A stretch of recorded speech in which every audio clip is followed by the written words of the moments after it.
성경이 전하는 이야기에 따르면 타락하기 이전 태초의 인간에게는 노동의 부재, 즉 무위가 행복의 조건이었다. 무위에 대한 사랑은 타락한 인간에게도 똑같이 남았다. 그러나 저주는 여전히 인간을 짓누르고 있다. 우리가 얼굴의 땀방울에서 빵을 얻어야 하기 때문이기도 하고, 정신 특성상 무위에서는 평온을 얻을 수 없기 때문이기도 하다. 은밀한 목소리는 우리가 무위로 있는 것을 죄악시 해야 한다고 말한다. 인간이 아무것도 하지 않으면서 자신을 쓸모있고 의무를 다하는 존재로 느끼는 상태를 발견할 수 있다면 태초에 더 없는 행복의 한 측면을 발견한 셈일 것이다. 그런데 전 구성원이 그런 의무적이고 비난할 여지 없는 무위의 상태를 누리는 계층이 있다. 군인 계층이다. 군 복무의 주된 매력은 그런 의무적이고 비난할 여지 없는 무위에 있었고 앞으로도 그러할 것이다. 니콜라이 로스토프는 1807년 이후 파블로그라드 연대에서 계속 복무하며 그 더 없는 행복을 충분히 맛보았다. 이미 그는 제니소프로부터 인계받은 기병 중대를 지휘하고 있었다. 로스토프는 모스크바 지인들이 다소 저급한 부류라고 생각할지 모를, 그러나 동료들과 부하들과 상관들로부터 사랑과 존경을 받고 자기 생활에 만족스러워하는 거칠고도 선량한 사내가 되었다. 최근, 즉 1809년 그는 집에서 보내오는 편지에서 형편이 점점 나빠지고 있다는, 이제 돌아와 늙은 부모에게 기쁨과 위안을 줄 때가 되지 않았느냐는 어머니의 한탄을 종종 발견했다.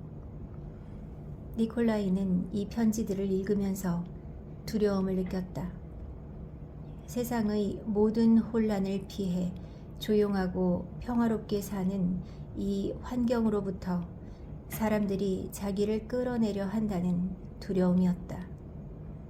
그는 조만간 가정의 혼란과 재정비, 관리인들의 정산과 분쟁과 음모, 인맥, 사교계, 소냐의 사랑과 그녀와 한 약속이 있는 인생의 그 소용돌이 속으로 다시 들어가야 한다는 것을 감지했다.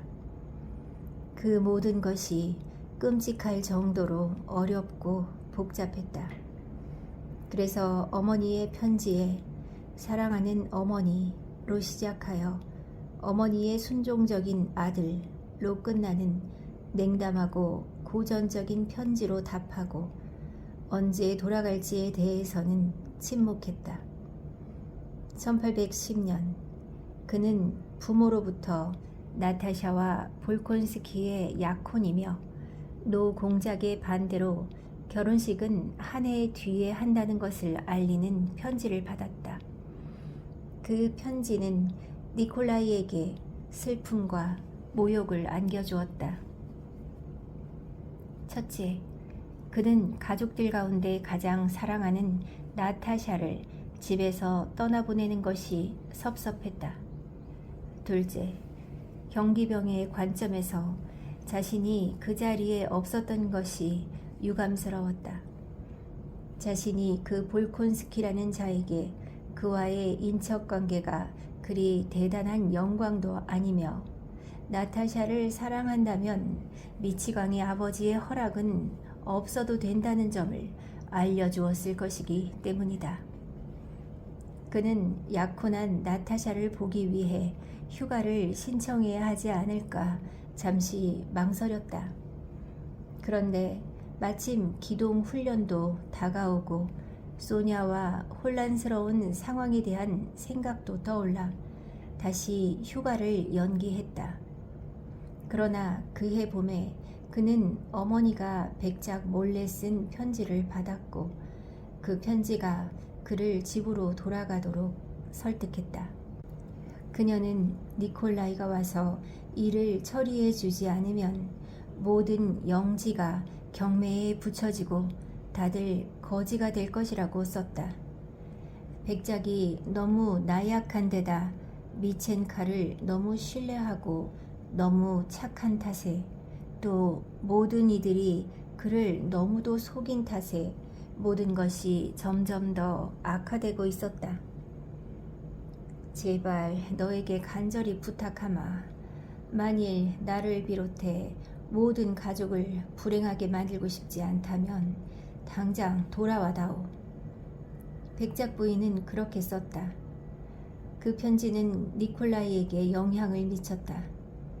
그에게는 무엇을 해야 할지 말해주는 보통 사람의 상식이 있었다. 이제 퇴역을 할 수 없다면 휴가라도 떠나야 했다. 왜 떠나야 하는지는 몰랐다. 그러나 식사 후 잠을 푹 자고 나서 오랫동안 사람을 태운 적 없고 무서울 정도로 난폭한 회색 수말 마르스의 안장을 얹으라고 명령했다.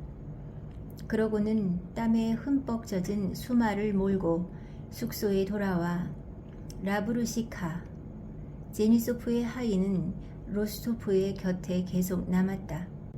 그와 저녁 때 찾아온 동료들에게 휴가를 내서 집에 갈 거라고 알렸다.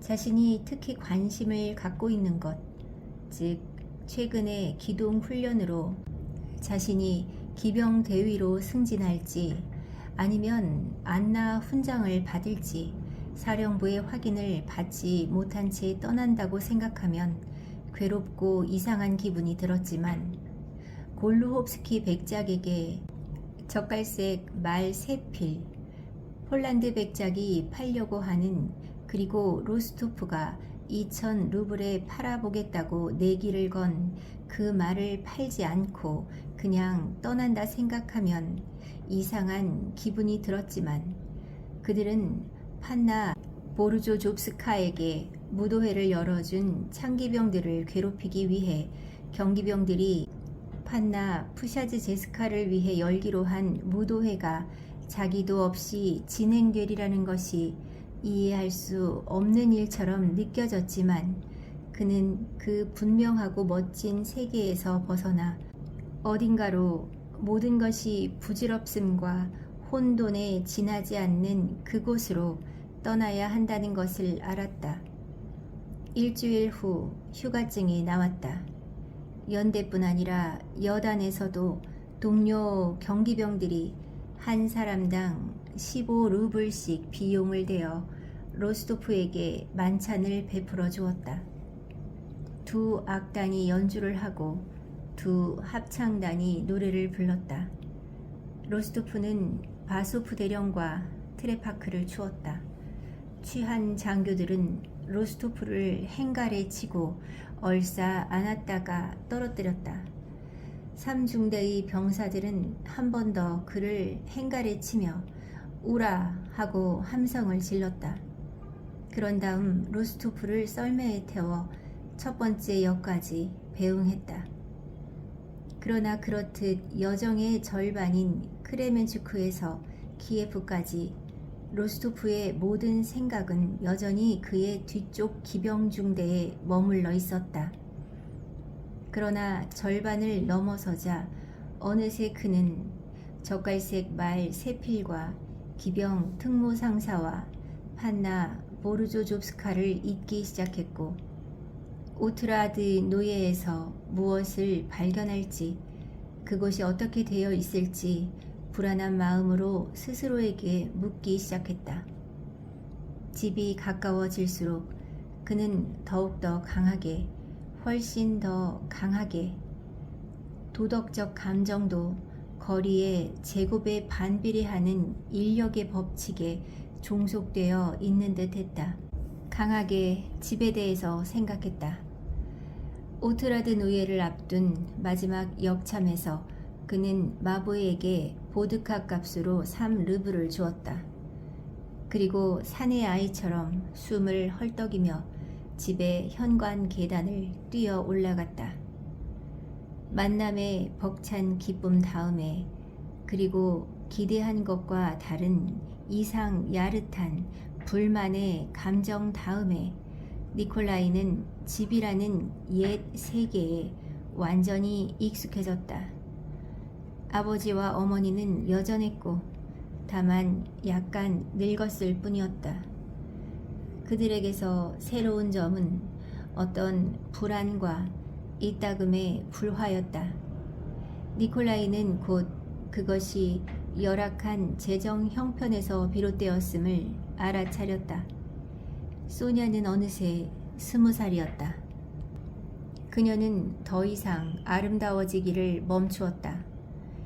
현재의 모습 이상의 어떤 것도 기대할 수 없었다. 그러나 그것으로도 충분했다. 그녀는 니콜라이가 돌아온 후 행복과 사랑으로 넘쳤다. 이 아가씨의 진실하고 흔들림 없는 사랑은 니콜라이에게 즐거운 영향을 미쳤다. 누구보다 페차와 나타샤가 니콜라이를 놀라게 했다. 페차는 벌써 변성기에 접어든 13살에 덩치 크고 잘생기고 쾌활하고 영리한 장난꾸러기 소년이었다. 니콜라이는 나타샤의 모습에 오랫동안 놀라움을 감추지 못하다가 그녀를 바라보며 소리내어 웃었다. 완전히 달라졌구나. 그가 말했다. 뭐? 못생겨졌어? 그 반대야. 오히려 어떤 위험 같은 게 느껴져. 공작 부인인가? 그는 그녀에게 소곤거렸다. 그럼. 나타샤는 기쁘게 말했다. 나타샤는 자신과 안드레이 공작의 사랑 이야기와 그가 오트라드 노예에 온 일을 들려주고 그가 최근에 보낸 편지를 보여주었다. 어때? 기뻐? 나타샤가 물었다. 난 지금 너무도 평온하고 행복해. 정말 기쁘다. 니콜라이가 대답했다. 그는 훌륭한 사람이야. 어때? 넌 사랑에 깊이 빠졌니? 어떻게 말해야 할까? 나타샤가 대답했다. 난 보리스에게도 선생님에게도 제니소프에게도 사랑을 느꼈어. 하지만 이번은 전혀 달라. 평온하고 굳건한 기분이 들어. 난 그 사람보다 훌륭한 사람이 없다는 것을 알아. 그래서 지금 아주 평온하고 좋아. 예전과는 전혀 달라. 니콜라이는 나타샤에게 결혼이 한 해 연기된 것에 대한 불만을 표현했다. 그러나 나타샤는 오빠의 말에 격렬히 반박하면서 어쩔 수 없는 일이었다고, 시아버지의 뜻을 거역하며 그 가족이 되려는 것은 꼴사나운 행동이라고, 그녀도 그렇게 하기를 원했다고 주장했다. 오빠는 아무것도 몰라. 그녀가 말했다. 니콜라이는 입을 다물고 그녀의 말에 동의했다. 오빠는 종종 누이를 바라보며 의아해했다. 약혼자와 떨어져 있는 사랑에 빠진 약혼녀로는 전혀 보이지 않았다. 예전과 조금도 다름없이 온화하고 침착하고 명랑했다. 이것은 니콜라이를 놀라게 했고 심지어 볼콘스키의 청혼마저 의심하도록 만들었다. 그는 그녀의 운명이 이미 정해져 있다고 믿지 않았다.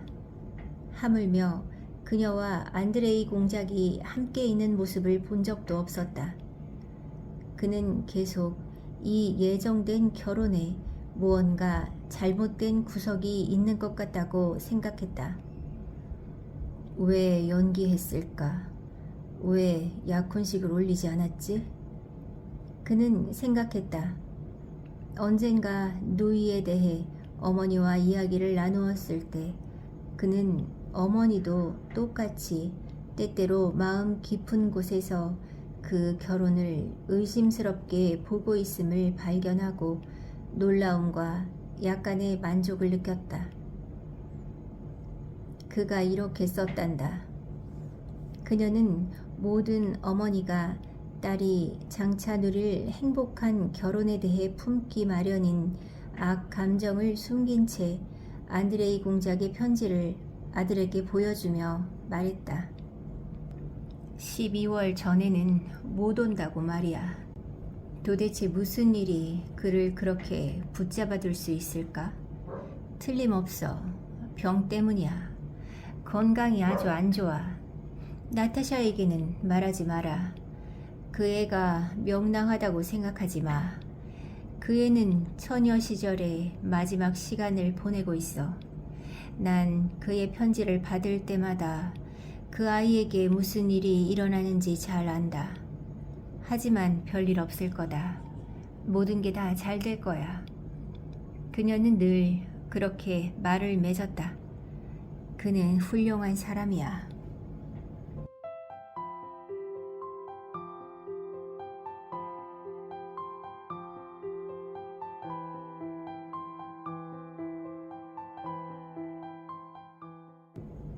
집에 온 후 처음 얼마 동안 니콜라이는 진지하다 못해 의물하기까지 했다. 곧 그 어리석은 영지 경영 문제에 개입하지 않으면 안 된다는 점이 그를 괴롭혔다. 어머니는 이 문제 때문에 그를 불러들였다. 어깨에서 그 무거운 짐을 얼른 내려놓기 위해 도착한 지 사흘째 되는 날, 그는 어디에 가느냐는 나타샤의 질문에 대꾸도 하지 않고 눈썹을 찌푸린 채 곁으로 가서 미첸카에게 총 결산을 요구했다.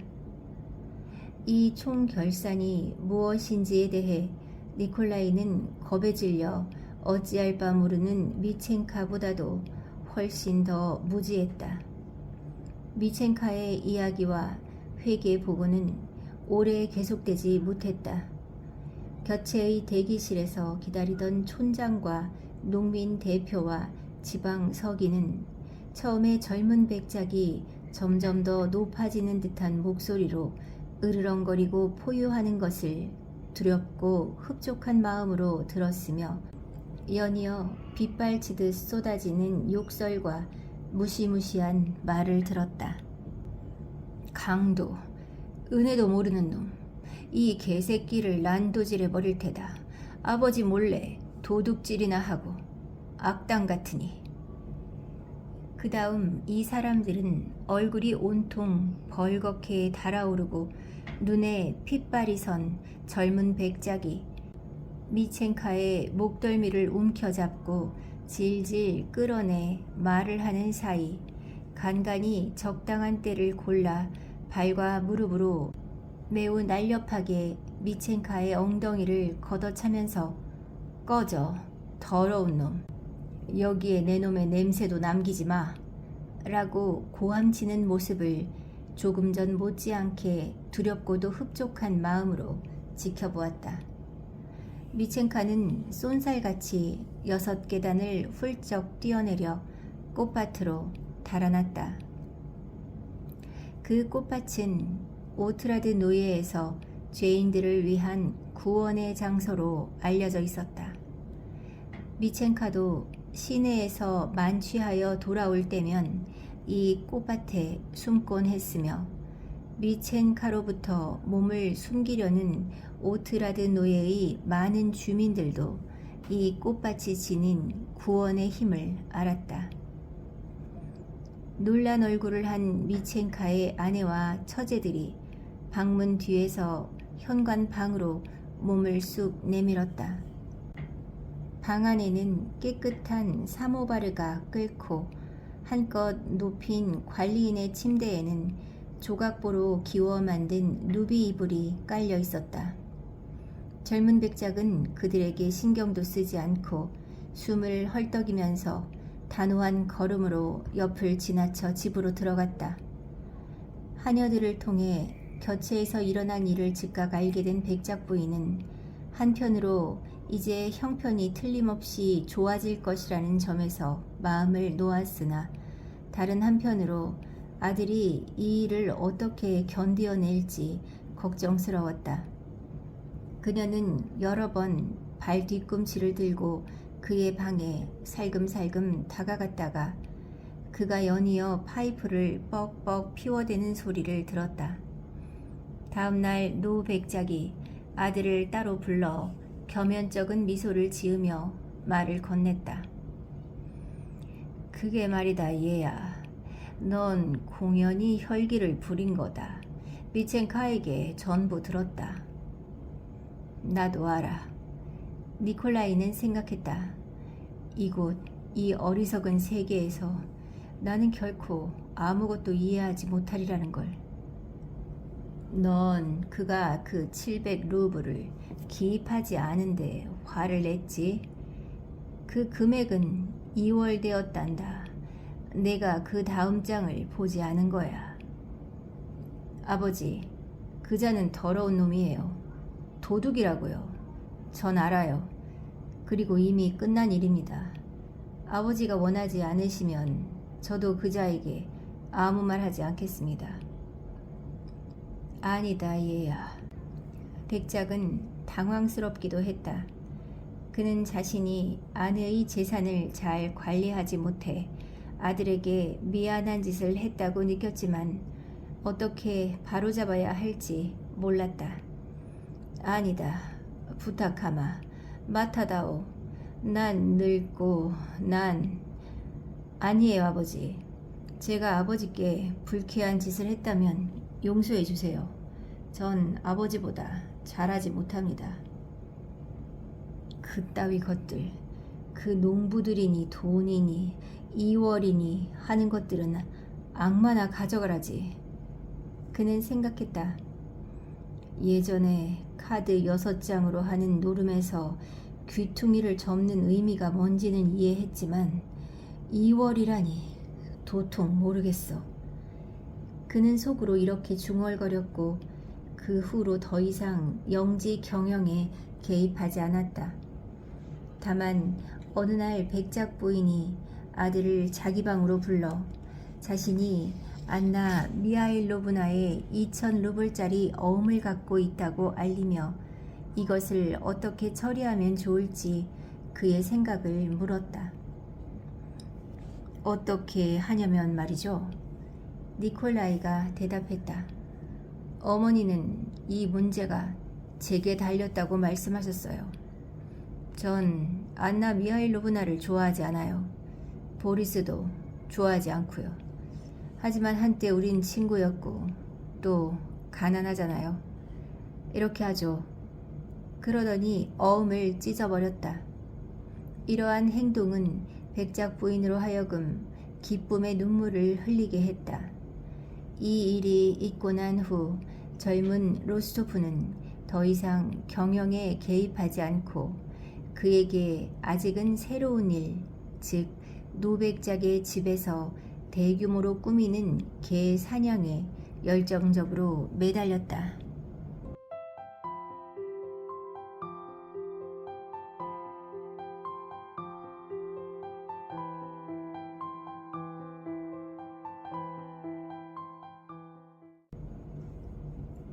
어느새 겨울로 접어들고 있었다. 아침 서리가 가을 비에 젖은 땅을 얼리고 가을 밀의 싹이 벌써 촘촘하게 돋아나 가축에 짓밟힌 가을 파종밭에 암갈색 고랑들과 봄 파종밭에 연노란색 그루터기와 메밀의 붉은 고랑들 사이에서 선명한 녹색으로 두드러져 보였다. 8월 말에는 검은 겨울 경작지와 그루터기들 사이에서 아직 초록색 섬으로 남아있던 언덕 꼭대기와 숲이 짙푸른 가을 파종 작물들 사이에서 금빛과 선명한 붉은 빛의 섬이 되었다. 회색 토끼들은 이미 절반이나 털갈이를 하고 여우 새끼들은 뿔뿔이 흩어지기 시작했으며 젊은 늑대들은 개보다 더 커졌다. 사냥을 하기에 가장 좋은 때였다.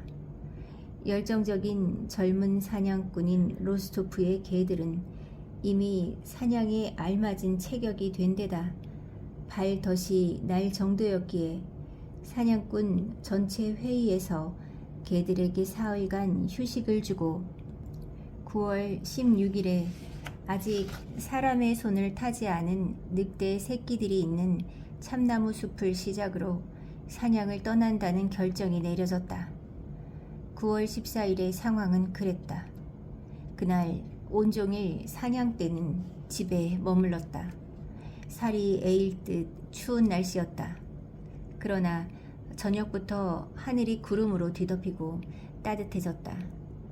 9월 15일 젊은 로스토프는 오전에 할라트 차림으로 창밖을 흘깃거리다가 사냥하기에 더할 나위 없이 좋은 아침을 보았다. 마치 하늘이 녹아 바람도 없이 땅으로 내려오는 것 같았다. 대기에 존재하는 유일한 움직임은 옅은 안개 혹은 짙은 안개의 미세한 물방울이 위에서 아래로 떨어지는 조용한 움직임뿐이었다. 정원의 앙상한 나뭇가지에 투명한 물방울이 맺혀 방금 떨어진 잎사귀 위로 똑똑 떨어졌다. 채소밭의 흙은 양귀비 씨처럼 촉촉한 윤기를 띠며 거무스름해졌고 그 흙은 멀리 떨어지지 않은 곳에서 어슴푸레하고 촉촉한 안개의 장막과 하나로 어우러졌다. 니콜라이는 진흙투성이가 된 축축한 현관 계단으로 나왔다. 시든 잎사귀와 개들의 냄새가 났다. 검은 얼룩이 있고 엉덩이가 튼실하고 커다란 검은 퉁방울 눈을 한 암캐 밀카가 주인을 보고 일어나 뒷다리를 쭉 펴며 기지개를 켜더니 토끼처럼 드러누웠다. 그러고는 갑자기 껑충 뛰어오르며 주인의 코와 콧수염을 핥았다. 꽃밭의 작은 샛길에 있던 또 다른 보르조이 개는 주인을 보자 등을 활처럼 구부리고 현관 계단으로 쏜살같이 달려오더니 꼬리를 쳐들고 니콜라이의 다리에 몸을 비볐다. 오 꼬이.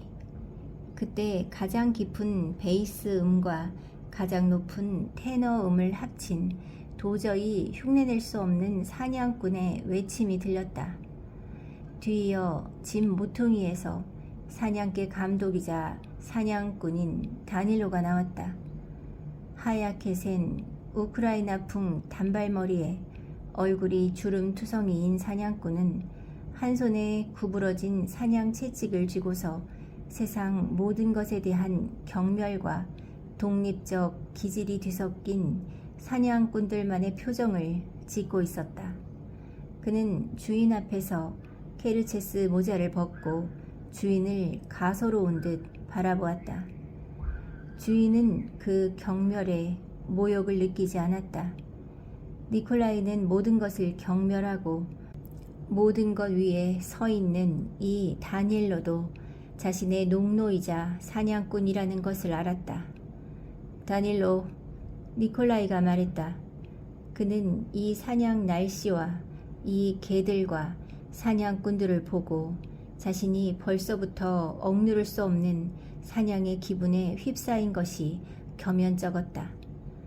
그 감정에 사로잡힌 남자는 사랑에 빠진 남자가 사랑하는 여인 앞에 설 때처럼 이전의 모든 계획을 잊는다. 백작가카, 무슨 일로 부르셨습니까? 개들에게 고함을 지르느라 쉰 하급 사제 같은 굵은 저음의 목소리가 물었다. 그의 반짝이는 검은 두 눈동자가 입을 다문 주인을 부르퉁하게 힐끗 쳐다보았다. 어때? 못 참겠나? 그 두 눈은 마치 그렇게 말하는 듯 했다. 좋은 날씨지, 쫓고 질주하기에 말이야. 그렇지? 니콜라이는 밀카의 귀 뒤를 긁어주며 말했다. 다닐로는 아무 대꾸도 않고 눈만 껌뻑거렸다. 새벽에 우바르카를 보내 귀를 기울이도록 했습니다. 잠시 침묵한 후 그의 낮고 굵직한 목소리가 말했다. 우바르카의 말로는 어미가 오트라드 노예 금역구로 옮겨 놓았는데, 옮겨 놓았다는 말은 두 사람이 아는 암 늑대가 새끼들을 데리고 오트라드 노예 숲으로 갔다는 뜻이다. 그곳은 집에서 이 베르스타 떨어진 작은 금역구였다. 새끼들이 그곳에서 울부짖고 있답니다. 가야겠지? 니콜라이가 말했다. 우바르카를 데려와. 분부대로 하겠습니다. 그럼 사료 주는 것은 미루어둬. 알겠습니다. 5분 후 다닐로는 우바르카와 함께 니콜라이의 큰 서재에 서 있었다. 다닐로는 키가 큰 편이 아니었으나 서재에서 보면 인간 생활을 위한 가구와 세간들 사이에 마루에서 말이나 곰을 보는 것 같은 인상을 불러일으켰다. 다닐로 자신도 이것을 느꼈기에 평소처럼 방문에 바짝 붙어 서서 어떻게든 주인의 방을 부수지 않기 위해 목소리를 낮추어 이야기하고 움직이지 않으려 애썼으며, 얼른 할 말을 다 하고 천장 아래에서 하늘 아래 탁 트인 공간으로 나가려 했다. 질문을 끝내고 개들에게 아무 문제가 없다는 다짐을 다닐로에게서 쥐어짜듯 하여 받아낸 후 니콜라이는 안장을 얹으라고 지시했다. 그런데 다닐로가 막 나가려는 찰나 아직 머리도 안 빗고 옷도 갈아입지 않은 채 보모에 큰 쇼를 걸친 나타샤가 빠른 걸음으로 서재에 들어왔다. 페차도 함께 뛰어들어왔다. 갈 거지? 나타샤가 말했다. 그럴 줄 알았어. 소냐는 오빠가 사냥을 가지 않을 거라고 말했어. 난 알아. 오늘은 사냥을 떠나지 않을 수 없는 그런 날이지. 갈 거야. 니콜라이가 마지못해 대꾸했다. 그는 오늘 진지하게 늑대를 사냥해 보리라 결심했기 때문에 나타샤와 페차를 데려가고 싶지 않았다. 갈 거야. 하지만 그저 늑대 사냥인걸. 너는 지루할 거야. 오빠도 알잖아. 이게 나의 가장 큰 즐거움이라는 걸 말이야. 나타샤가 말했다. 너무해. 오빠는 사냥을 갈 거잖아. 안장을 얹으라고 시켰으니까. 그러면서 우리에게는 아무 말도 하지 않다니. 러시아인들에게는 모든 방해가 헛되도다. 가자. 페차가 외쳤다. 하지만 넌 안 돼. 어머니가 넌 가면 안 된다고 말씀하셨잖아. 니콜라이가 나타샤를 돌아보며 말했다. 싫어. 갈 거야. 꼭 가겠어. 나타샤가 단호하게 말했다. 다닐로, 우리 말에도 안장을 얹어줘. 그리고 미하일로에게 내 사냥개를 데려가게 해. 그녀가 사냥개 담당자를 돌아보며 말했다. 다닐로에게는 그처럼 방 안에 있는 것조차 부적절하고 부담스럽게 느껴졌고, 하물며 주인 아가씨와 무언가 교섭을 한다는 것은 있을 수도 없는 일처럼 느껴졌다. 그는 눈을 내리깔고 마치 이 일은 자기와 상관없다는 듯 어떻게든 뜻하지 않은 주인 아가씨를 다치게 하는 일 없도록 애쓰며 서둘러 방을 나섰다.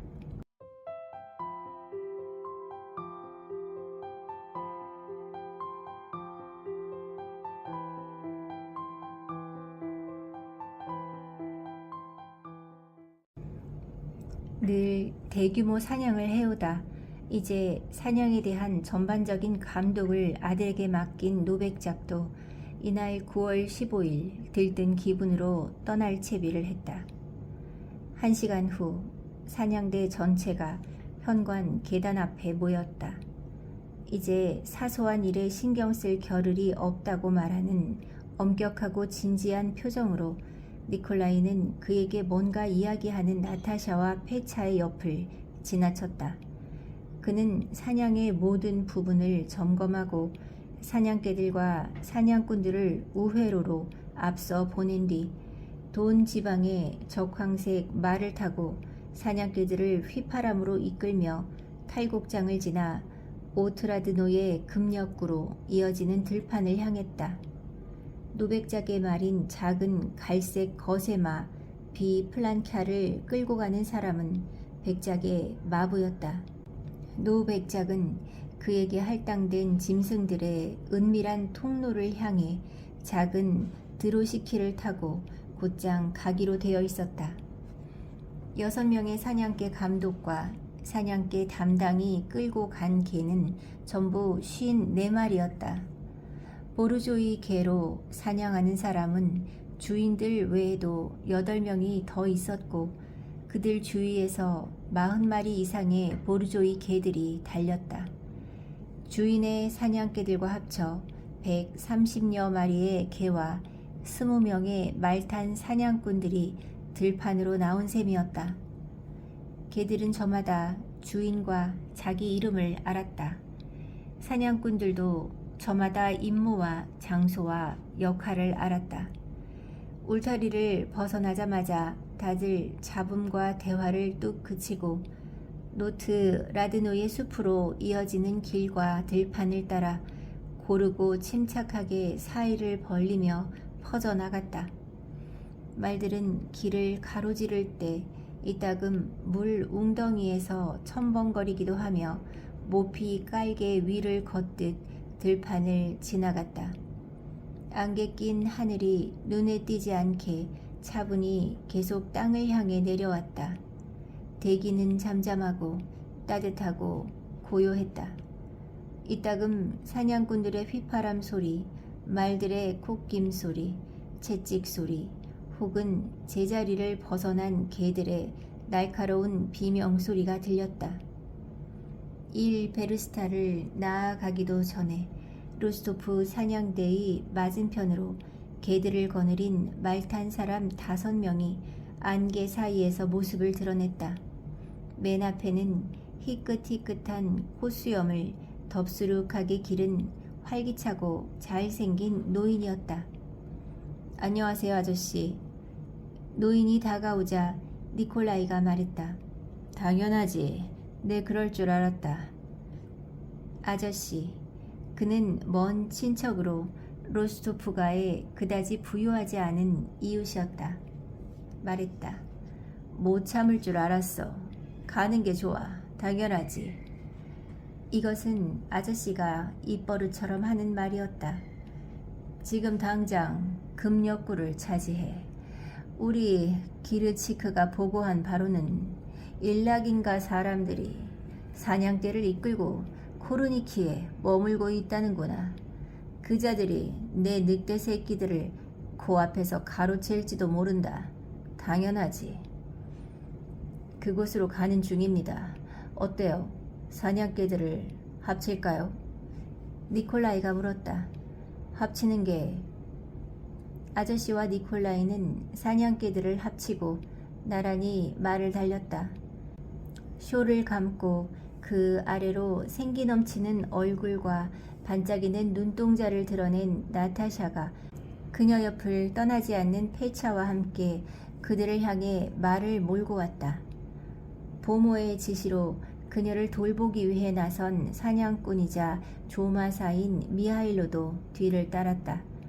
페차는 무엇 때문인지 소리내어 웃으며 말을 채찍으로 치고 고삐를 잡아당겼다.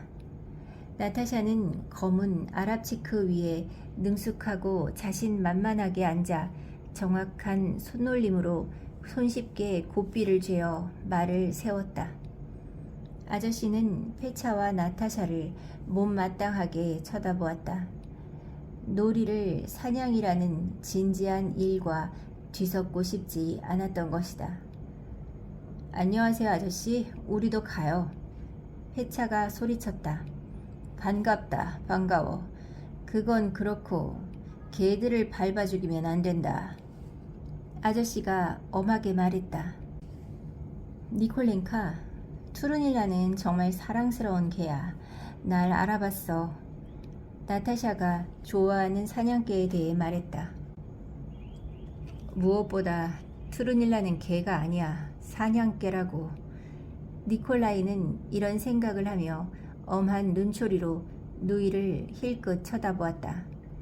그는 누이에게 이 순간 둘을 가르는 거리를 느끼게 하려고 애썼다. 나타샤는 그 뜻을 이해했다. 아저씨, 우리가 누군가에게 방해가 될 거라고 생각하지 마세요. 나타샤가 말했다. 우리는 제자리에서 꼼짝도 하지 않을 거예요. 좋았어, 백작다님. 아저씨가 말했다. 단, 말에서 떨어지지만 마라. 그가 덧붙였다. 당연하지. 붙잡고 매달릴 게 없으니까. 104젠쯤 떨어진 곳에 오트라드노의 급력구가 섬처럼 모습을 드러냈다. 사냥개 감독들이 그곳으로 말을 몰아갔다. 로스토프는 어디에서부터 사냥개들을 풀어놓을지 아저씨와 최종적으로 결정하고 나타샤에게 있어야 할 곳과 어떤 것도 절대 뛰어다녀서는 안 될 곳을 가리키고는 골짜기 위에 급력구로 향했다. 어이 조카, 만만치 않은 놈을 상대해야 해. 아저씨가 말했다. 어루만져 주러 가는 게 아니야. 명심해. 상황을 봐서요. 로스토프가 대답했다. 카라이 휙. 그는 아저씨의 말에 이런 부름으로 답하며 크게 외쳤다. 카라이는 혼자 큰 늑대를 잡은 적이 있다고 알려진 얼굴에 짧고 뻣뻣한 털이 덥수룩한 추하고 늙은 숙해였다. 다들 자리를 잡고 섰다. 사냥에 대한 아들의 열정을 아는 노백작은 늦지 않도록 서둘렀다. 그리하여 사냥개 감독들이 제자리에 도착하기도 전에 일리아 안드레이치는 쾌활하고 불그레한 얼굴로 두 뺨을 실룩이며 검은 말들이 모는 마차를 타고 싹이 파릇파릇 돋은 가을 밀밭을 가로질러 그에게 할당된 짐승들의 은밀한 통로로 갔다. 그런 다음 외투를 반듯하게 매만지고 사냥 장비를 챙긴 후 털이 반드르르하고 살찌고 온순하고 착한 그처럼 털이 하얗게 센 비플량카에 올라탔다. 드로시키와 그에 딸린 말들은 돌려보냈다. 마음속까지 사냥꾼은 아니어도 사냥의 규칙을 확실히 아는 일리아 안드레이치 백작은 자신이 서 있기로 한 떨기나무 숲 가장자리로 말을 몰고 들어가 고삐를 정리하고 안장 위에서 자세를 바로잡은 뒤 만반의 준비가 되었다 싶어 싱글싱글 웃으며 주위를 돌아보았다. 옆에는 그의 시종 시몬 체크 마르가 있었다. 오랜 세월 말을 탔지만 이제는 몸집이 비대했다. 체크 마르는 가죽끈에 매인 커다란 사냥개 3마리를 붙들어 두고 있었다. 용맹하긴 했지만 주인과 말처럼 피둥피둥한 개들이었다. 영리한 늙은 개 2마리는 따로 누워 있었다. 100걸음 정도 떨어진 숲 가장자리에 백작의 또 다른 마부이며 저돌적인 기수이자 열정적인 사냥꾼인 미치카가 서 있었다. 백작은 오랜 습관에 따라 사냥에 앞서 향신료가 든 브랜디 한 잔을 은잔에 따라 마시고 입가심으로 안주를 먹고 또 입가심으로 좋아하는 보르도 포도주 반병을 마셨다. 일리아 안드레이치는 술과 마차 여행으로 약간 불그레했다. 물기 어린 눈동자가 유난히 반짝였다. 외투로 몸을 감싸고 안장에 앉은 그는 산책할 채비를 끝낸 어린아이의 표정을 띄었다. 마르고 뺨이 홀쭉한 체크마르는 모든 채비를 끝낸 후 사이좋게 30년을 함께 지낸 주인을 쳐다보았으며 그의 즐거운 기분을 알아차리고는 유쾌한 대화를 기대했다. 또 한 사람이 숲으로부터 조심스럽게 말을 몰고 다가와 백작 뒤에 멈춰 섰다. 여성용 망토를 입고 고깔 모자를 쓴 수염이 희끗희끗한 노인이었다. 어릿광대 나스타시아 이바노브나였다. 어이, 나스타시아 이바노브나. 백작이 그에게 한쪽 눈을 찡긋하며 소곤소곤 말했다. 자네 말이야. 짐승들을 놀라게 만들어 달아나게만 해봐. 다닐로가 가만두지 않을 거야. 저도 말이죠. 풋내게는 아니라고요. 나스타시아 이바노브나가 말했다. 쉿. 백작이 주의를 주고 셰몬을 돌아보았다. 나탈리아 일리니치나를 보았나? 그가 셰몬에게 물었다. 그 애는 어디에 있지?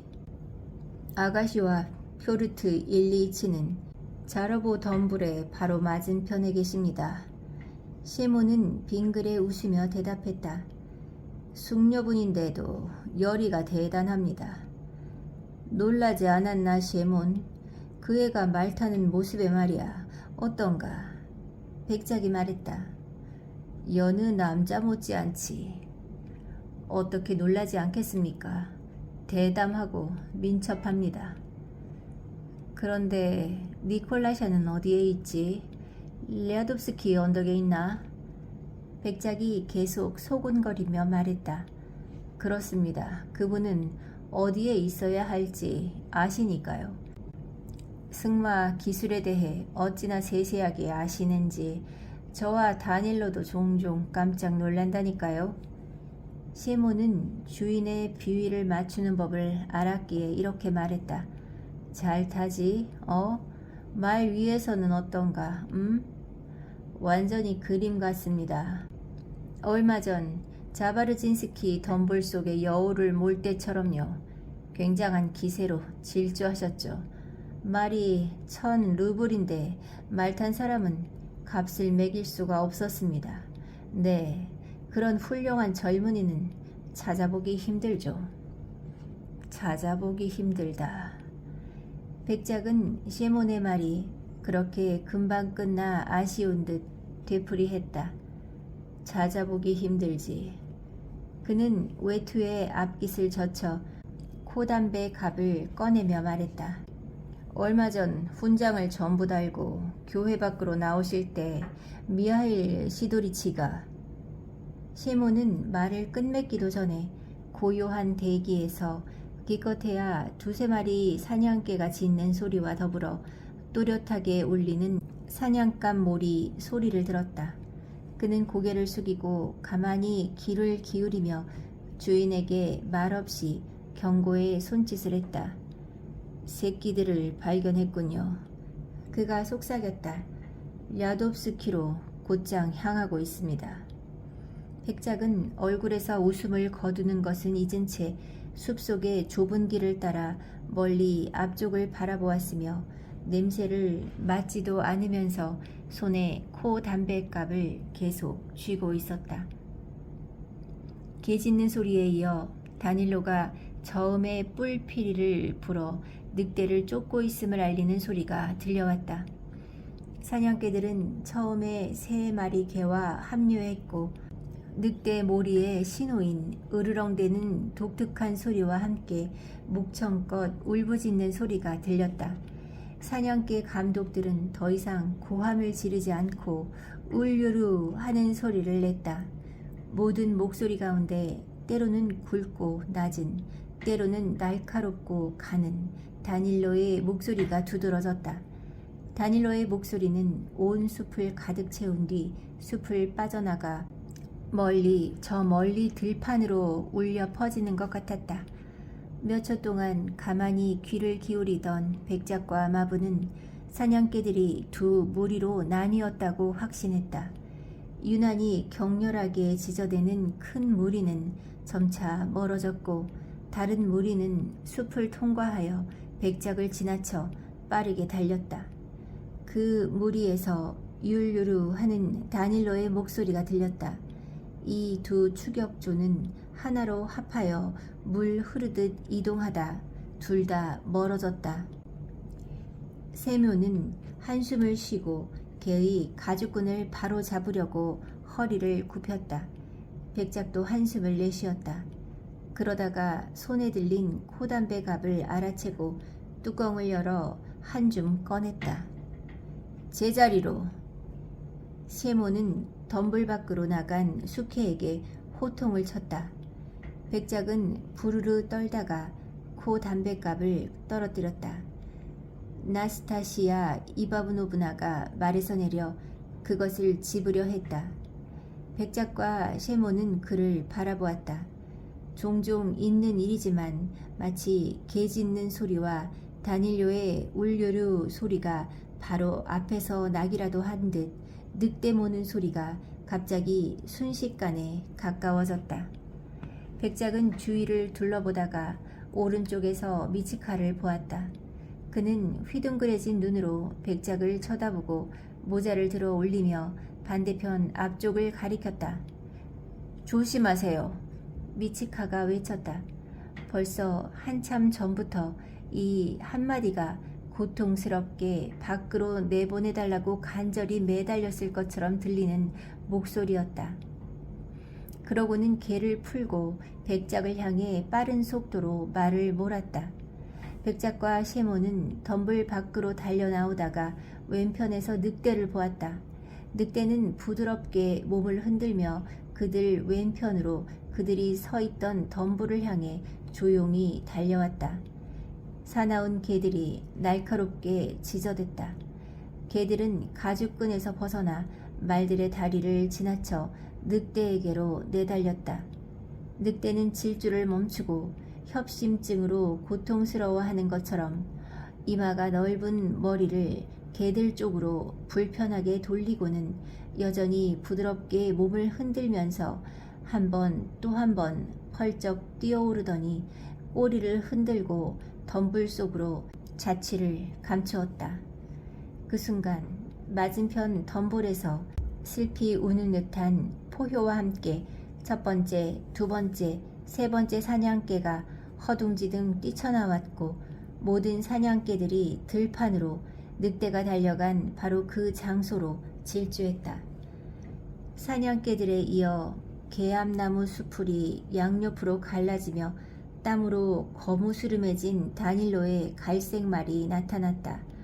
말의 기다란 등에는 모자도 없이 땀에 젖은 벌건 얼굴 위로 희끗희끗하고 헝클어진 머리카락을 드러낸 다닐로가 앞으로 몸을 푹 숙인 채 작은 덩어리처럼 앉아 있었다. 울룰룰루 울룰루 그가 외쳤다. 백작을 본 순간 그 눈동자에서 번갯불이 번득였다. 이런. 그는 긴 채찍을 들어 백작을 위협하며 외쳤다. 늑대를 달아나게 하다니. 사냥꾼이라는 작자들이. 당황하고 놀란 백작에게 더 이상 말할 가치도 없다는 듯 그는 백작에게 치미는 모든 분노를 모아 갈색 거세마에 움푹 들어간 축축한 옆구리를 채찍으로 때리고 사냥개들을 뒤따라 질주했다. 백작은 마치 벌받은 사람처럼 주위를 두리번거리며 서서 미소로써 셰몬으로부터 자기 처지에 대한 동정을 불러일으키려 애썼다. 그러나 셰몬은 이미 없었다. 그는 벌채가 금지된 숲으로 늑대가 들어가지 못하도록 덤불 주위를 우회하고 있었다. 부르조이로 사냥하는 사람들도 맹수를 쫓아 양쪽에서 이리저리 질주했다. 그러나 늑대는 떨기나무 숲을 빠져나갔고 단 한 명의 사냥꾼도 늑대를 잡지 못했다.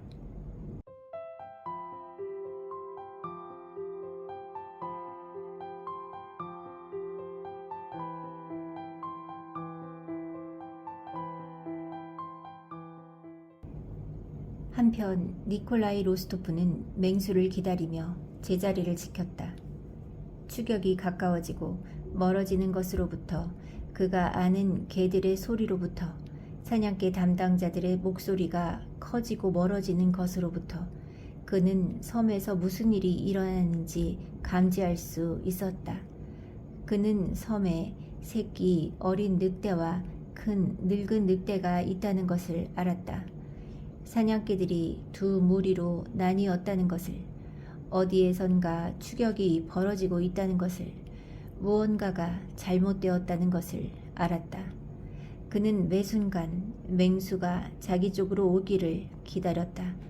어떻게 어느 쪽에서 맹수가 달려올지, 어떻게 맹수를 추격할지에 대해 수천 가지의 온갖 가정을 세웠다. 희망은 절망으로 바뀌어갔다. 그는 늑대가 자기 쪽으로 오게 해 달라는 기도로 하느님에게 여러 번 호소했다. 사람들이 사소한 이유로 강한 흥분에 사로잡혀 기도할 때처럼 열렬하고도 양심적인 감정으로 기도했다. 저를 위해 이 일을 해주신다고 해서 당신에게 무슨 수고가 들겠습니까? 당신은 위대한 분이며 당신에게 이것을 청하는 게 죄라는 사실을 압니다. 하지만 제발 큰 늑대가 제 쪽으로 기어 나오게, 저쪽에서 지켜보는 아저씨의 눈앞에서 카라이가 늑대의 목덜미를 꽉 물고 늘어지게 해주십시오. 그는 그렇게 하느님께 기도했다. 그 30분 동안 로스토프는 사시나무 덤불 위로 결이 거친 참나무 두 그루가 솟은 숲 가장자리, 끝자락이 침식된 골짜기, 오른쪽 덤불 밖으로 보일 듯 말 듯한 아저씨의 모자를 향해 집요하고 긴박하고 불안한 시선을 수천 번이나 던졌다. 아니야, 그런 행운은 없을 거야. 로스토프는 생각했다. 그렇지만 어려운 일도 아닐 텐데. 그런 일은 없겠지. 난 항상 카드에서나 전장에서나 모든 일에 운이 따르지 않았잖아. 아우스터리츠와 돌로호프가 번갈아가며 선명하고도 빠르게 상상 속에 떠올랐다. 내 인생에 한 번만이라도 큰 늑대를 추격해 볼 수 있다면 더 이상은 바라지 않을 텐데.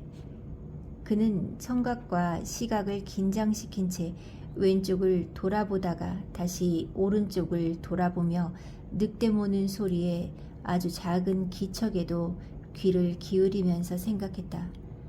또다시 오른쪽을 힐끗 쳐다보다가 맞은편의 황량한 벌판에서 무언가가 그를 향해 달려오는 것을 보았다. 아니야, 그럴 리 없지. 오랫동안 기대하던 것이 실현될 때 사람들이 숨을 몰아쉬듯 로스토프도 크게 숨을 몰아쉬며 생각했다. 더할 나위 없는 행운이 찾아온 것이다. 소리도 없이, 광채도 없이, 전조도 없이, 너무도 쉽게. 로스토프는 눈을 믿을 수 없었다. 그 의혹은 몇 초 더 계속되었다. 늑대는 앞으로 내달리며 도중에 수레바퀴 자국들을 힘껏 뛰어넘었다. 늙은 맹수였다. 등이 희끗희끗하고 잔뜩 부른 배는 불그레했다. 맹수는 아무도 보지 않는다고 확신하는 듯 느긋하게 달렸다. 로스토프는 숨을 죽이고 개들을 돌아보았다. 개들은 늑대를 보지 못하고 아무것도 모른 채 눕거나 서 있었다. 누런 이빨을 드러낸 늙은 카라이는 고개를 돌린 채 신경질적으로 벼룩을 찾으면서 이빨을 딱딱거리며 뒷다리를 긁었다. 울룰루루. 로스토프는 입술을 뾰족하게 내밀고 소곤거리듯 중얼거렸다. 개들이 쇠줄을 흔들고 벌떡 일어나 귀를 쫑긋 세웠다. 카라이는 뒷다리를 마저 다 긁고 일어나더니 귀를 세우고 털이 덥수룩한 꼬리를 살짝 말았다. 풀까? 풀지 말까? 늑대가 숲에서 나와 니콜라이 쪽으로 다가오는 동안 그는 속으로 중얼거렸다. 갑자기 늑대의 인상이 달라졌다. 늑대는 한 번도 본 적 없는 인간의 눈이 자기에게 향한 것을 보았는지 흠칫 몸을 떨고는 고개를 사냥꾼 쪽으로 살짝 돌리고 그 자리에 멈춰 섰다. 돌아설까? 앞으로 나갈까? 에잇, 아무래도 상관없어. 앞으로 가자. 늑대는 속으로 그렇게 말하는 것처럼 보였다. 늑대는 더 이상 주위를 둘러보지 않고 부드러우면서도 보폭이 크고 자유로운 그러나 단호한 도약으로 내달리기 시작했다. 울룰루. 니콜라이는 자신의 것이 아닌 목소리로 외쳤다. 그러자 그의 명마가 자연스레 늑대의 진로를 막기 위해 도랑을 뛰어넘어 언덕 아래로 쏜살같이 질주했다. 개들은 말을 앞지르며 더 빨리 달려갔다.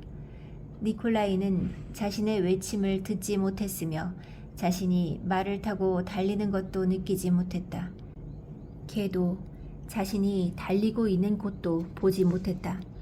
오직 늑대만을 방향을 바꾸지 않고 속도를 높이며 협곡을 따라 달리는 늑대만을 보았다. 늑대 근처에 가장 먼저 나타난 것은 검은 점이 있고 꼬리가 큰 밀카였다. 밀카는 맹수에게 접근하기 시작했다. 더 가까이, 더 가까이. 밀카가 맹수 쪽으로 다가갔다. 그러나 늑대가 밀카를 슬쩍 곁눈질하자 늘 그랬던 것처럼 밀카는 속력을 내는 대신에 갑자기 꼬리를 내리고는 앞다리로 땅을 딛고 멈춰 섰다. 울룰루루. 니콜라이가 소리쳤다. 털이 붉은 류빔이 밀카 뒤에서 뛰어나와 늑대에게 쏜살같이 달려들어 되태부를 물었지만 이내 겁에 질려 다른 쪽으로 펄쩍 뛰었다. 늑대는 웅크리고 앉아 이를 딱딱 부딪히고는 다시 일어나 성큼 달려나갔다. 모든 개들이 가까이 가지는 못하고 1아르신 정도 거리를 두며 늑대를 따라갔다. 달아나잖아. 안 돼. 그럴 수 없어. 니콜라이는 목쉰 소리로 계속 외치며 생각했다. 카라이, 울룰루. 그는 유일한 희망인 늙은 숙회를 눈으로 찾으며 외쳤다. 카라이는 노쇠한 힘을 다하여 몸을 최대한 쭉 펴고는 늑대를 바라보면서 진로를 차단하려고 애쓰며 맹수와 나란히 힘겹게 질주했다. 그러나 늑대의 빠른 질주와 개의 느린 질주를 보니 카라이의 예상이 틀린 게 분명했다. 니콜라이는 이제 앞쪽, 그다지 멀리 떨어지지 않은 숲을 바라보았다. 그곳에 닿으면 늑대는 틀림없이 빠져나갈 것이다. 앞쪽에 그들을 향하여 달려오는 개들과 사냥꾼 한 명이 보였다. 아직 희망은 있었다. 니콜라이가 모르는 다른 무리에 속한 젊고 몸퉁이 길쭉한 젓갈색 숙회가 맨 앞에서 쏜살같이 달려들어 늑대를 쓰러뜨리려는 참이었다. 늑대는 예상보다 빠르게 몸을 일으켜 젓갈색 숙회에게 달려들고 이를 딱딱거렸다. 옆구리가 찢어져 피투성이가 된 숙회는 비명을 지르며 머리를 땅에 박았다. 카라유시카, 아버지! 니콜라이는 울었다. 도주가 멈춘 덕에 늙은 숙회는 뒷다리에 엉겨붙은 털을 흔들며 늑대의 길을 차단하고 어느새 늑대와 5걸음 정도 떨어진 곳에 서 있었다. 위기를 느꼈는지 늑대는 카라이를 곁눈질하고는 꼬리를 다리 사이에 더 깊이 감추고 속도를 높여 달렸다. 그러나 그 순간 니콜라이는 카라이에게 무언가 일어난 것을 보았을 뿐이다. 카라이가 순식간에 늑대에게 덤벼들어 앞에 놓인 도랑으로 함께 곤두박질치며 쓰러졌다. 도랑에서 늑대와 함께 우글대는 개들, 그 아래로 늑대의 회색 털과 쭉 뻗은 뒷다리와 바짝 붙은 귀와 겁에 질려 헐떡이는 머리, 카라이가 늑대의 목덜미를 물고 있었다. 그것을 본 바로 그 순간은 니콜라이의 생애에서 가장 행복한 순간이었다. 그는 말에서 내려 늑대를 찌르기 위해 벌써 안장 머리를 잡고 있었다. 그런데 갑자기 갯대 사이에서 맹수의 머리가 쑥 튀어나왔고 뒤이어 앞다리가 도랑의 가장자리를 디뎠다. 늑대는 이를 으드득 갈더니 카라이는 더 이상 늑대의 목을 물고 있지 않았다. 뒷다리로 도랑을 박차고 나와 꼬리를 말고는 다시 개들에게서 떨어져 앞으로 내달렸다. 카라이는 타박상 혹은 상처를 입었는지 털을 곤두세운 채 힘겹게 도랑에서 올라왔다. 오 하느님, 왜? 니콜라이는 절망적으로 외쳤다. 아저씨네 사냥꾼이 다른 쪽에서 늑대의 앞을 가로지르며 말을 몰았다. 그의 개들이 다시 맹수를 멈춰 세웠다. 늑대는 다시 포위되었다. 니콜라이와 그의 마부, 아저씨와 그의 사냥꾼은 늑대가 주저앉으면 당장이라도 말에서 내릴 태세로 늑대 주위를 빙빙 돌고 울룰루 소리치고 고함을 질렀으며 늑대가 몸을 흔들면서 자신을 구원해줄 벌채가 금지된 숲으로 움직일 때면 어김없이 앞으로 돌진했다. 이 몰이가 시작될 즈음 다닐로는 울룰루 소리를 듣고 숲의 가장자리로 달려나왔다. 그는 카라이가 늑대를 물고 있는 것을 보고는 상황이 종료되었다고 생각하여 말을 세웠다. 그러나 사냥꾼들이 말에서 내리지 않자 늑대는 몸을 흔들고 다시 달아났으며 다닐로는 갈색 말을 늑대 쪽으로 몰지 않고 맹수의 진로를 막기 위해 카라이처럼 숲을 향하여 곧장 달렸다. 이 방향으로 돌진한 덕분에 그는 아저씨의 개들이 두 번째로 늑대를 멈추게 했을 때 늑대 쪽으로 접근할 수 있었다. 다닐로는 칼집에서 뽑은 단검을 왼손에 쥐고서 마치 도리깨질을 하듯 갈색 말의 팽팽한 옆구리에 채찍을 휘두르며 묵묵히 말을 몰았다.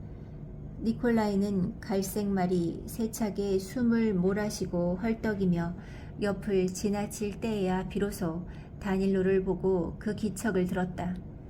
뒤이어 몸뚱이가 떨어지는 소리를 들었고 다닐로가 이미 개들 사이에서 늑대의 엉덩이 위에 엎어져 늑대의 귀를 잡으려 하는 것을 보았다. 사냥꾼들에게나 개들에게나 늑대에게나 이 순간 모든 것이 끝난 것처럼 보였다.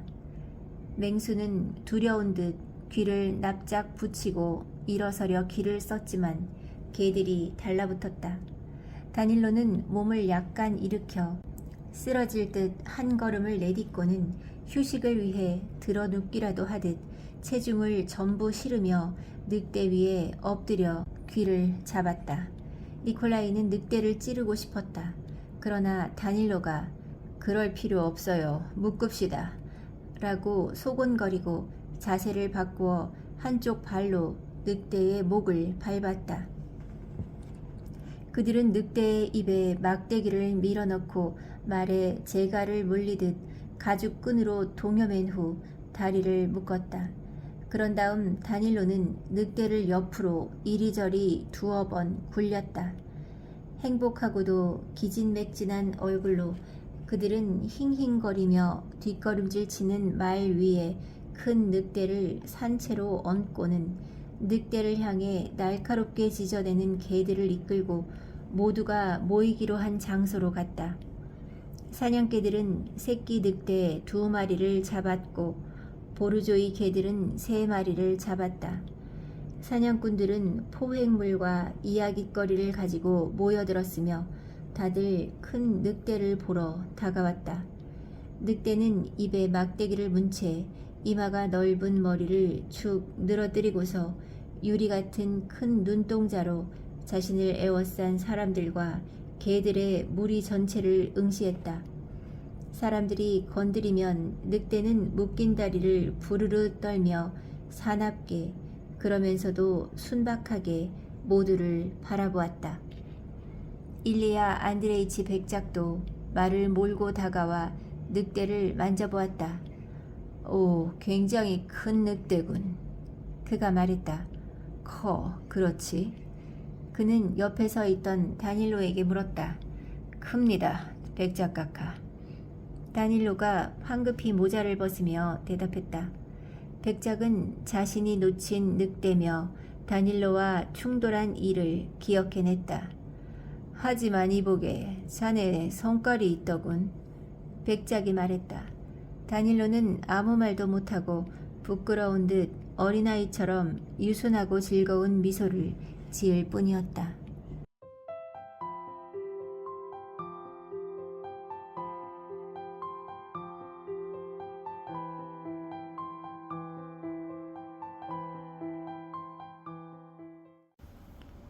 노백작은 집으로 향했다. 나타샤와 페차는 곧 돌아가기로 약속하고 사냥대와 함께 남았다. 사냥대는 아직 때가 일러 더 멀리까지 갔다. 한낮이 되자 그들은 어린 나무들이 울창한 골짜기에 사냥개들을 풀었다. 니콜라이는 그루터기에 서서 자신의 모든 사냥꾼들을 바라보았다. 니콜라이의 맞은편에 가을 밀이 파릇파릇하게 싹을 틔운 밭이 있고 그곳에 우뚝 솟은 개암나무 관목 뒤 구덩이에는 그의 사냥꾼 한 명이 서 있었다. 사냥개들을 풀자마자 니콜라이는 자신도 아는 개인 볼토른이 간간히 짖어대는 소리를 들었다. 다른 개들도 합세하여 입을 다물었다 다시 짖었다 했다. 1분 후 섬에서 여우를 쫓는 목소리가 들렸다. 그러자 모든 사냥개들이 하나가 되어 니콜라이를 떠나 밀밭을 향해 골짜기의 가장자리를 따라 달려갔다. 그는 붉은 모자를 쓴 사냥개 담당들이 울창한 골짜기의 가장자리를 따라 말을 타고 달리는 것을 보고 개들도 보았다. 그래서 매 순간 반대쪽 밀밭에 여우가 나타나기를 기다렸다. 구덩이에 선 사냥꾼이 움직이더니 개들을 풀었다. 니콜라이는 다리가 짧고 기묘하게 생긴 붉은 여우를 보았다. 꼬리털이 복슬복슬한 여우는 황급히 밀밭을 가로지르며 빠르게 질주했다. 개들은 여우를 향해 돌진했다. 거리가 좁혀졌다. 여우는 개들 사이에서 원을 그리며 이리저리 움직였고 점점 더 잦게 뱅글뱅글 돌며 털이 복슬복슬한 꼬리를 몸에 휘감았다. 그러자 누군가의 하얀 개가 덮치고 그 뒤를 이어 검은 개가 덮치고 모든 것들이 한데 뒤섞였다. 그리고 나서 개들은 엉덩이를 제각기 다른 곳으로 향한 채 약간 휘청거리며 별 모양으로 섰다. 두 사냥꾼이 개들에게로 말을 몰고 왔다. 한 사람은 붉은 모자를 썼고 다른 낯선 사람은 녹색 카프탄을 입었다. 이건 뭐야? 니콜라이는 생각했다. 저 사냥꾼은 느닷없이 어디에서 나타났을까?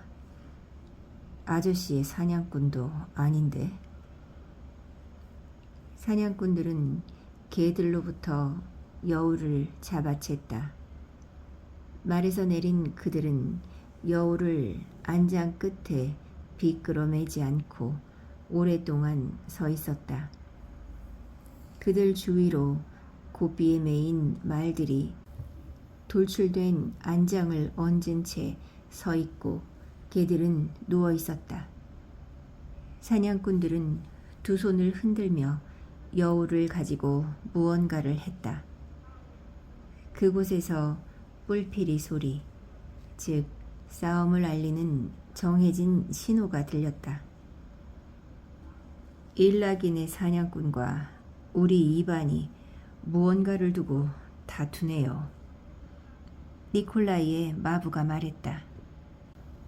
니콜라이는 여동생과 폐차를 불러오라고 마부를 보내고는 사냥개 감독들이 사냥개들을 모으는 곳으로 천천히 말을 몰았다. 몇몇 사냥꾼들이 싸움 현장으로 말을 달려왔다. 말에서 내린 니콜라이는 가까이 다가와 상황이 어떻게 끝날지 소식을 기다리는 나타샤와 페차와 함께 사냥개들 옆에 섰다. 싸움질을 하던 한 사냥꾼이 안장 꽁무니에 여우를 매단 채 숲 가장자리를 떠나 젊은 주인 쪽으로 말을 몰았다. 그는 멀리서부터 모자를 벗고 정중하게 말하려 애썼다. 그러나 창백한 안색으로 거칠게 숨을 쉬었으며 얼굴은 사납게 일그러져 있었다. 한쪽 눈에 멍이 들었는데도 모르는 듯 했다. 저기서 무슨 일이 있었던 건가? 니콜라이가 물었다.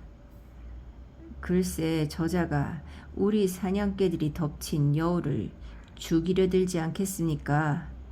여우를 잡은 것은 제 회색 암캐인데 말입니다. 꺼져. 소송해. 여우에 손을 대다니. 저는 여우로 그 녀석을 흠씬 두들겨 팼습니다. 다시 갖다 놔. 안장 꽁무니에. 그래. 이제 갖고 싶냐? 사냥꾼은 아마도 아직 적과 이야기하는 중이라고 상상하는지 단검을 가리키며 말했다. 니콜라이는 사냥꾼한테 아무 말도 하지 않고 여동생과 페차에게 잠시 기다려달라고 부탁한 후 저기에 찬 일락인의 사냥대가 있는 곳으로 말을 몰았다. 승리자인 사냥꾼은 사냥꾼들의 무리로 말을 타고 가서 호기심 많은 동조자들에게 둘러싸여 자신의 공적을 떠벌리고 있었다. 상황은 이러했다. 로스토프가와 불화를 일으켜 소송에 처한 일락이는 관례상 로스토프가에 속한 지역에서 사냥을 해오다가 이번에도 일부러 그러는 것처럼 로스토프가가 사냥을 하고 있는 섬으로 사냥꾼들을 보내 남의 사냥개가 덮친 사냥감을 잡도록 내버려둔 것이다. 니콜라이는 일락인을 한 번도 본 적이 없었다. 그러나 늘 그렇듯 판단과 감정의 면에서 중도를 모르는 니콜라이는 그 지주의 난폭함과 방자함에 관한 소문을 통해 그를 진심으로 증오해왔고 가장 흉악한 적으로 여겼다. 분노와 흥분에 휩싸인 그는 지금 적에게 가장 단호하고 위험한 행동이라도 해 보이겠다고 잔뜩 벼르며 한 손에 긴 채찍을 단단히 거머쥔 채 그에게로 가고 있었다. 숲의 모퉁이를 벗어나자마자 맞은편에서 태 없는 비버 가죽 모자를 쓴 뚱뚱한 지주가 아름다운 검은 말을 타고 두 마부와 함께 다가오는 것이 보였다. 니콜라이는 일락인에게서 적이 아닌 위풍당당하고 정중한 귀족을, 특히 젊은 백작과 친분을 맺고 싶어 하는 귀족을 발견했다. 로스토프 쪽으로 다가온 일라기는 비버 가죽 모자를 살짝 들어 올리고는 앞서 일어난 일에 대해 무척 유감스럽게 생각한다고 말했다. 또한 남의 사냥개로부터 사냥감을 가로챈 사냥꾼을 처벌하도록 지시했다고 했다. 그는 백작에게 친구가 되어달라고 청하고는 자신의 사냥터를 제공했다. 오빠가 흥분하여 무슨 끔찍한 짓이라도 저지를까 두려웠던 나타샤는 조마조마한 마음으로 뒤에 가까이 붙어 따라갔다. 나타샤는 두 적이 다정하게 인사를 나누는 것을 보고 그들 쪽으로 말을 몰았다.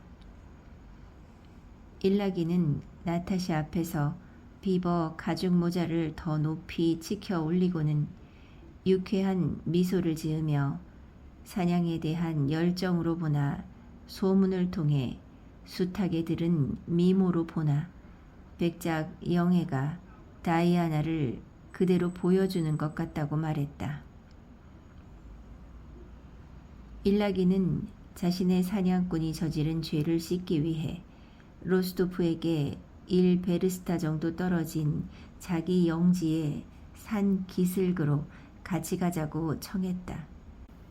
그가 소중히 지켜온 그곳은 그의 말에 따르면 도끼가 넘쳐났다. 니콜라이는 찬성했다. 그리하여 2배로 커진 사냥대는 더 멀리 나아갔다. 알라긴의 산지까지 가려면 들판을 거쳐야 했다. 사냥꾼들은 옆으로 넓게 퍼졌다. 주인들은 나란히 말을 몰았다.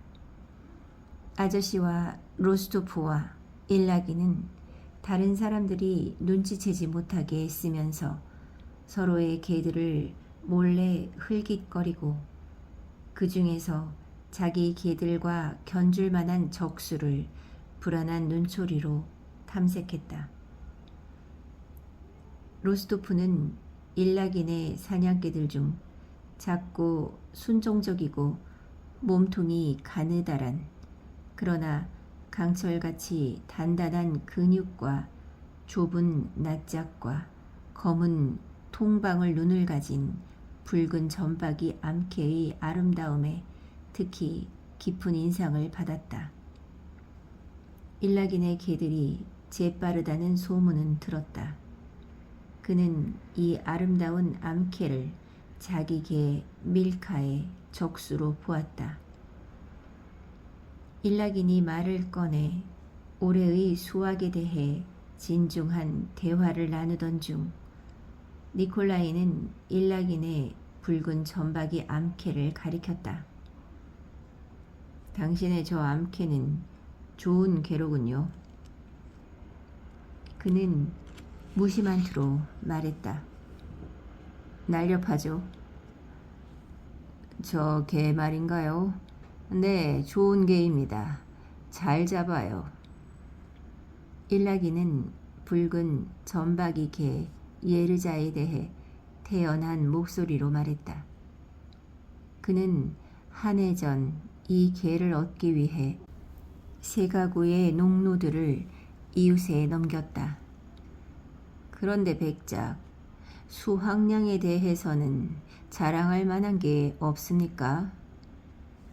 그는 조금 전의 대화를 계속했다. 그러다 젊은 백작에게 똑같은 말로 보답하는 것이 예의라는 생각이 들어 그의 개들을 둘러보고는 떡 벌어진 체격으로 눈길을 끈 밀카를 골랐다. 당신의 저 검은 점박이 개도 좋은데요. 체격이 좋아요. 그가 말했다. 네, 나쁘지 않습니다. 잘 달리죠. 니콜라이가 대답했다. 들판을 달리는 큰 토끼라도 있다면 얼마나 좋은 개인지 보여줄 텐데. 그는 생각했다. 그리고 마부를 돌아보며 말하길, 엎드린 토끼를 발견하는 사냥꾼에게 1루블을 주겠다고 했다. 이해가 안 돼요. 일락인이 말했다. 어째서 다른 사냥꾼들이 짐승이나 개들을 두고 질투를 하는지 말입니다. 나에 대해 말해보죠, 백작. 난 말입니다. 말을 타고 돌아다니는 것만으로도 즐겁답니다. 이런 벗을 만나기도 하고 무엇이 이보다 더 좋을 수 있겠습니까? 그는 나타샤를 향해 비버 가죽 모자를 다시 한번 지켜들었다. 짐승의 가죽을 얼마나 많이 가져왔는지 세는 것, 그런 것은 나에게 아무래도 상관없습니다.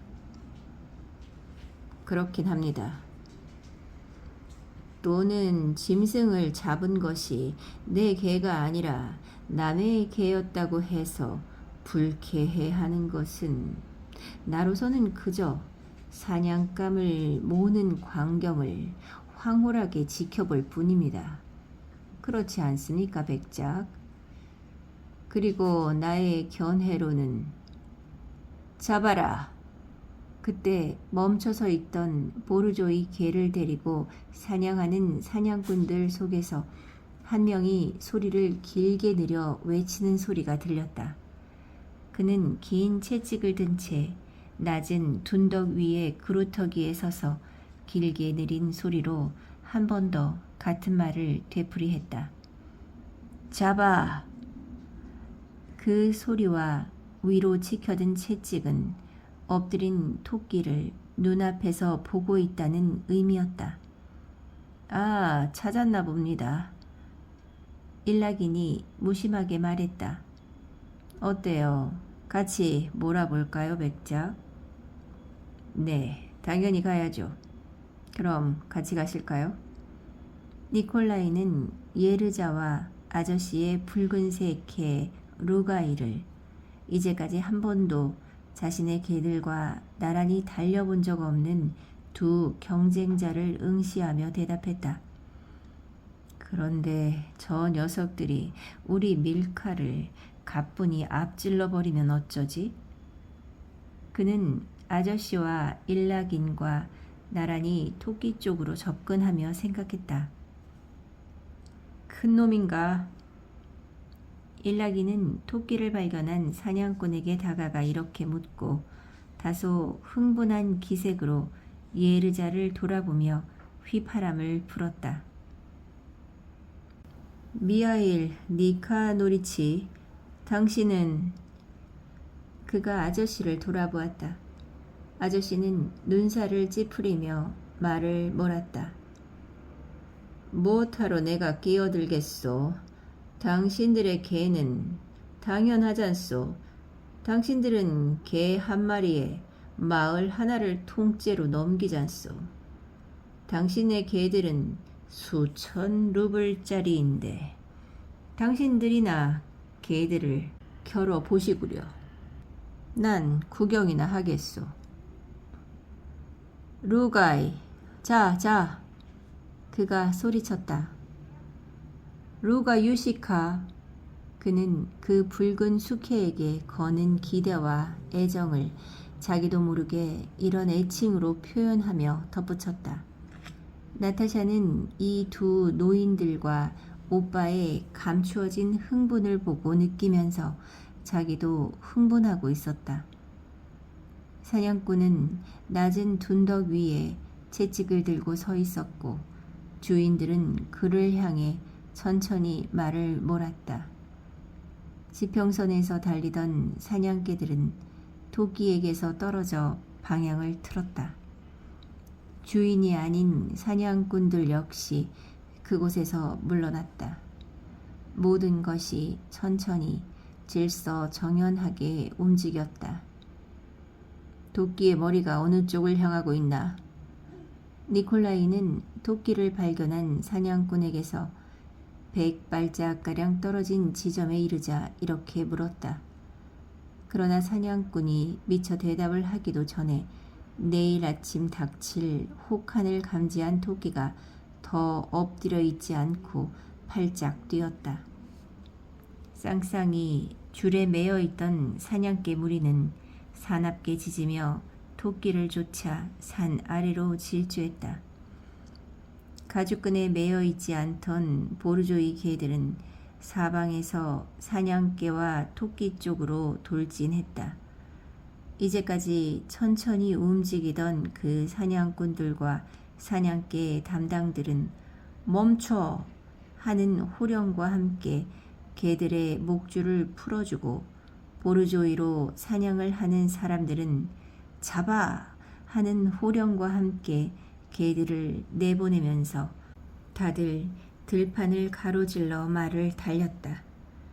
침착한 일락인, 니콜라이, 나타샤, 아저씨는 어디로 어떻게 가야 할지 모른 채 사냥개들과 토끼만을 보면서 오직 몰이 과정을 한순간이라도 시야에서 놓칠까 염려하며 날듯이 달려갔다. 크고 재빠른 토끼가 눈에 들어왔다. 팔짝 뛴 토끼는 곧바로 달리지 않고 귀를 쫑긋거리며 사방에서 느닷없이 울리는 외침과 발소리에 귀를 기울였다. 토끼는 개들이 다가오도록 내버려둔 채 빠르지 않게 10번 정도 팔짝팔짝 뛰었다. 마침내 위험을 포착하고 방향을 정한 토끼는 귀를 뒤로 젖힌 채 전 속력으로 달렸다. 토끼는 그루터기에 엎드렸으나 앞쪽은 바닥이 질퍽거리는 파릇파릇한 밀밭이었다. 토끼를 발견한 사냥꾼과 가장 가까이에 있던 그의 2마리 개가 먼저 토끼를 보고 쫓기 시작했다.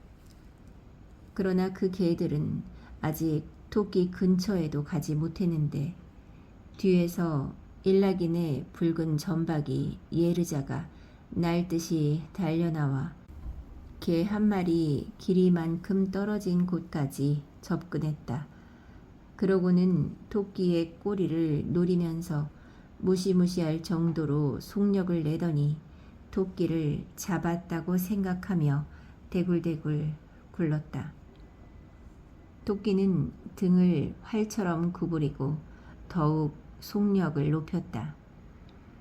예르자 뒤에서 궁둥이가 널쩍한 검은 점박이 밀카가 날쌔게 뛰어나와 토끼를 빠르게 따라잡기 시작했다. 밀루시카, 잘한다. 니콜라이의 의기양양한 외침이 들렸다. 밀카는 당장이라도 토끼를 덮쳐 붙잡을 것처럼 보였으나 따라잡았다가 그만 지나쳐버리고 말았다. 토끼는 옆으로 피했다. 다시 아름다운 예르자가 돌진했고 이번에는 실수 없이 뒷다리에 허벅지를 잡으려 가늠이라도 하는지 토끼의 꼬리를 정통으로 내려다보며 토끼와 함께 계속 뛰었다. 예르진카, 얘야. 일락인이 전혀 딴판인 목소리로 울먹이는 소리가 들렸다. 예르자는 그의 애원을 들어주지 않았다. 예르자가 토끼를 잡을 것이라고 예상할 수밖에 없는 그 순간 토끼가 방향을 틀어 파릇파릇한 밀밭과 그루터기 사이에 경계선으로 달아난 것이다. 다시 예르자와 밀카는 쌍두마차에 매인 2마리 말처럼 어깨를 나란히 하고 토끼를 따라잡기 시작했다. 경계선을 따라 달리는 것은 토끼에게 더 유리하여 개들은 그렇게 빠른 속도로 접근할 수 없었다. 루가이, 루가 유시카, 당연하지. 그때 새로운 목소리가 외쳤다. 그러더니 아저씨의 등이 굽은 붉은 숙회가 다리를 쭉 펴고 등을 활처럼 구부린 채 처음에 개 2마리를 따라잡고 그들을 앞질렀다. 루가이는 완전히 무아지경에 빠져 도끼 위로 몸을 휙 날리더니 도끼를 경계선으로부터 파릇파릇한 밀밭으로 넘어뜨리고 무릎까지 푹푹 빠지며 진창이 된 밀밭을 또 한 번 더욱 맹렬하게 달렸다. 이제 눈에 보이는 것이라고는 루가이가 진창 속에서 등을 더럽히며 도끼와 함께 대굴대굴 구르는 모습뿐이었다. 개들이 별 모양으로 루가이를 애워쌌다. 1분 후에는 모여든 개들 주위에 다들 서 있었다. 행복한 아저씨만 말에서 내려 도끼의 발을 칼로 잘라냈다. 그는 피를 빼기 위해 도끼를 흔들면서 손발을 어디에 두어야 할지 몰라 눈을 굴리며 불안하게 주위를 둘러보고는 스스로도 누구와 무슨 이야기를 하는지 모른 채 말했다. 그러니까 이건 당연한. 그러니까 모든 개들을 때려눕힌 거야. 1000루블짜리 개든 1루블짜리 개든 전부 말이야. 당연하지. 누군가를 꾸짖기라도 하는 듯 모두가 적이라도 되는 듯 그는 숨을 헉헉거리고 매섭게 주위를 둘러보며 말했다. 이제야 마침내 자신의 정당성을 증명할 수 있게 된 것이다. 저런 것들이 당신들에게는 1000루블짜리 개인가 보군.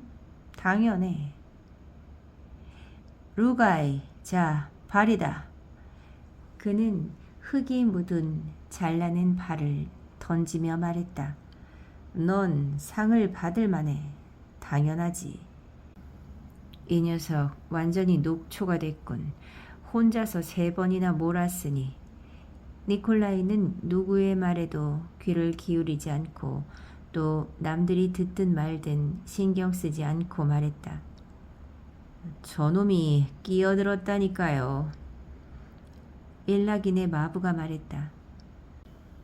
거의 잡을 뻔했는데 그렇게 몰이를 당한 짐승이라면 집 지키는 개라도 다 잡아요. 그때 말을 탄 데다 흥분까지 하여 얼굴이 벌겋게 달아오른 일락인이 간신히 숨을 가다듬으며 말했다. 그와 동시에 나타샤가 숨을 가다듬지도 않고서 기쁨과 감격에 겨워 귀가 윙윙 울릴 만큼 날카롭게 소리를 질렀다. 다른 사냥꾼들이 다 같이 동시에 왁자지껄 떠들면서 표현한 모든 것을 이런 날카로운 비명으로 표현한 것이다. 그리고 그녀조차 그 야만적인 새된 소리에 부끄러움을 느끼고 다들 깜짝 놀랐을 것이다. 아저씨는 토끼를 안장 뒤에 매달아 말의 엉덩이 너머로 재빨리 능숙하게 넘기고 아무와도 말하고 싶지 않다는 표정으로 연한 밤색 말에 올라탄 뒤 자리를 떠났다. 그를 제외한 모든 이들은 슬픔과 모욕을 느끼며 흩어졌고 한참이 지난 후에야 예전처럼 무심한 척 할 수 있었다. 그들은 오랫동안 붉은 루가이를 계속 흘깃거렸다. 굽은 등이 온통 진흙투성이가 된 루가이가 승리자의 침착한 표정을 띠고 아저씨의 말 뒤에서 개 목걸이를 짤랑거리며 빠르게 걸었다. 몰이와 관련된 문제만 아니면 나도 여느 개들과 똑같아. 하지만 일단 때가 닥치면 꽉 물고 늘어져야 한다고. 니콜라이에게는 그 개의 표정이 그렇게 말하는 듯 느껴졌다. 한참 후 아저씨가 말을 몰고 다가와 말을 건넸을 때 니콜라이는 앞서 그 모든 일을 겪고도 아저씨가 여전히 말을 걸어준 것에 우쭐한 기분을 느꼈다.